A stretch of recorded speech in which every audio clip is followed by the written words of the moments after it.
Now we'll hear from a pair of students who've been selected to deliver this year's English orations.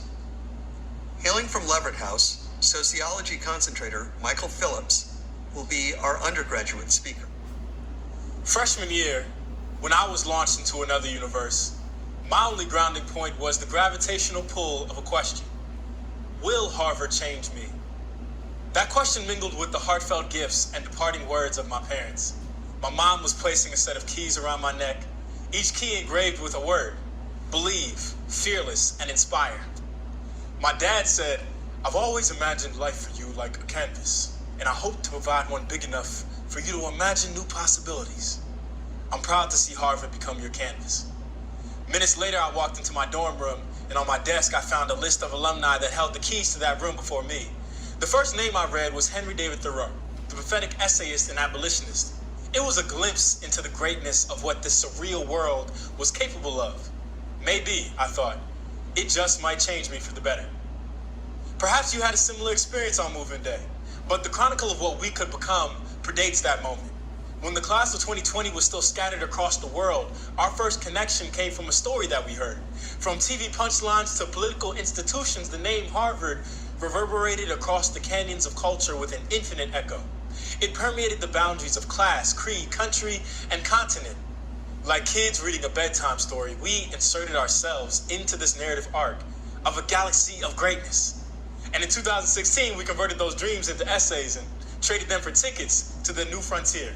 We landed on campus eager to perform our own superhuman feats, from pulling all-nighters in Lamont basement to breaking the laws of the universe with great inflation. The more we progressed, the more we pursued.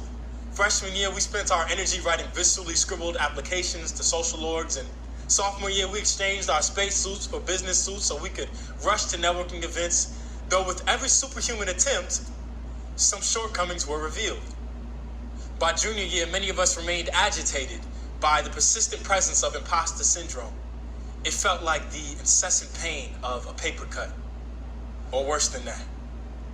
The place that we had imagined as kids, a place defined by the pursuit of passion, became troubled by the fear of rejection. Our community of collaboration converted to one of crippling comparison. Suddenly, our aspirations to pursue progress were limited by our desperation to preserve status. We began believing that our purpose lay in our importance, but we forfeited our power. We saw our galaxy of greatness stripped of the light of possibility, subdued by the darkness of self-doubt. And at that confusing juncture, many were asking themselves, is this all I really came to Harvard to become? But what if we opened the door to a different reality? What if we already have the keys?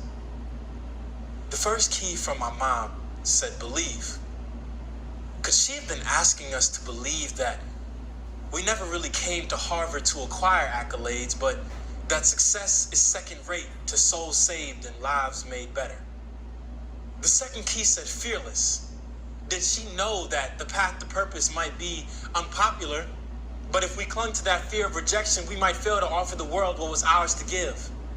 The last key said inspire. Might she have understood that if we did not become leaders of sacrifice, we would become leaders of selfishness, but we would be leaders either way? When my dad said Harvard is your canvas, was he not giving us the confidence to emerge from the college and the Kennedy School and the business school and the divinity school and the design school and the law school, the medical school, the education school, the extension school, the dental school, and every other school at Harvard, painting portraits with our presence as a community of artists and not imitators, of keymakers and not gatekeepers? As I stand here today, my answer to all of these questions is a resounding yes. And if yours is too, then we can leave our galaxy of greatness and land back on Earth with such an unyielding collision that the paradigms of broken systems and mediocre standards might splatter like gas and dust in a supernova.